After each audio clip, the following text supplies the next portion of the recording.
Hello বন্ধুরা, কেমন আছো তোমরা সবাই? আশা করছি সবাই খুব খুব খুব ভালো আছো। আর আমার চ্যানেল পিয়াসিস লাইফস্টাইলে তোমাদের সবাইকে স্বাগত। আর এদিকে দেখো, আমি নিয়ে হাঁটছি এখন বাঁশকুড়ুল হাতে। তো আজকে খাবো বাঁশকুড়ুল দিয়ে মাংস দিয়ে, এই ফার্স্ট টাইম আমি। কারণ এনেছিল যখন, তখন মানে শুটকি দিয়ে খাওয়ার কথা ছিল, তখন আমি বলছিলাম যে মাংস দিয়ে নাকি বেশি ভালো লাগে খেতে। তাই ভাই বলছিল যে ঠিক আছে তাহলে আমি একটু মাংস নিয়ে আসি। ঘরে কিন্তু মাংস আগে নিয়ে এসছে, পাঁঠার মাংস, তারপরে গিয়ে আবার কী করেছে, শুকরের মাংস নিয়ে এসছে।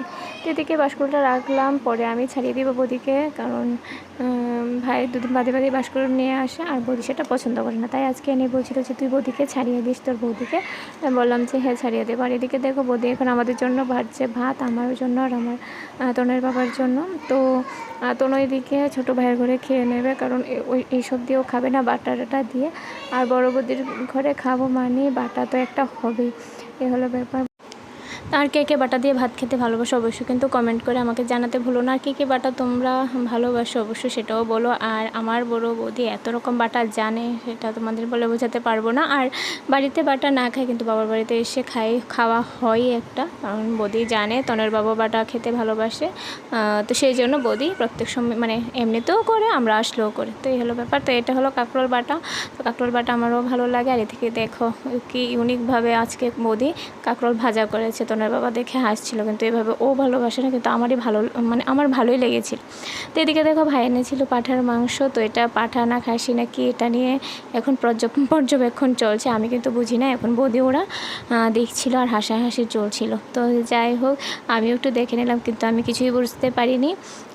তো এখন আবার তো শূকর নিয়ে এসেছে, তো শূকর দিয়ে বাঁশকুড়ুল দিয়ে আজকে রান্না হবে।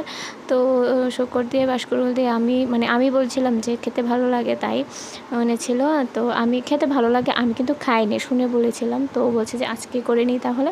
তো যাই হোক, আমি খাওয়া দাওয়া করে এখানে বসে গেছি বাঁশকুড়ুলগুলো ছাড়াতে। আর এই এইগুলো মনে হয় মুলি, মানে কী বাঁশ বলে এগুলোকে, আমার ঠিক মনে হচ্ছে না, বৌদি বলেছিল। তো মানে ভীষণ শাল এগুলোর মধ্যে, আর আমি এগুলো কখনো বাছিনি। তো আমাদের ঘরে যেগুলো আনে সেগুলো তার একটু মানে শাল টাল থাকে না। তো এগুলো তো অনেকটা শাল, তো কী বাঁশ কুড়ুল আমি ঠিক জানি না। তো যাই হোক, তো এগুলোকে আমি ছাড়িয়ে দিচ্ছি। আর খুব ভয় লাগছিলো, হাতও চুলকাচ্ছিলো। যখন কাটা হয়ে গেছে আমার পুরো কমপ্লিট, তখন হাত পুরো চুলকাচ্ছিল। বৌদি বলছিল ড্রেসটা একটু মানে সরিয়ে রাখো, না হলে ড্রেসে লেগে থাকবে। তো এখানে দেখো বাঁশকুড়ুল আমার সব কিছু মানে কাটাকুটি হয়ে গেছে, একটু বড় বড় পিস করেই কেটেছি। বৌদি বলছিল যে বড় বড় করে কাটতে, আরেকটু বড় নাকি করা হয়। তো বাঁশকুড়ুল আমার কাটা হয়ে গেছে। তো বৌদিও কিছু ছাড়িয়ে দিয়েছিল, তারপরে আমি সবগুলো একসঙ্গে কেটে নিয়েছি। আর এই দেখো কতটুকু বের হয়েছে বাঁশকুড়ুল, আর কতগুলো যে মানে আবর্জনা বেরিয়েছে এর থেকে। তো এগুলো এখন বৌদি মানে করে নেবে। আর এদিকে সোনামা উঠে গেছে, ওকে আবার স্নান করাতে হবে, আমিও স্নান করব। তো এদিকে দেখো হয়ে গেছে মাংসটা রান্না, তোমাদের দেখাতে পারলাম না। তো সিম্পল যেভাবে মাংস রান্না করে সেভাবেই, শুধু বাঁশকুড়ুলটা একটু সিটি দিয়ে প্রেসার কুকারে মাংসের সঙ্গে মিশিয়ে নিয়েছিল বৌদি। তো তোমরা কীভাবে রান্না করো বলো? আমার কিন্তু এতটা বেশি ভালো লাগে যে মানে যেটা ভেবেছিলাম, নর্মালি লেগেছে। তো শুটকি দিয়ে বেশি ভালো লাগে আমার মাংস থেকে।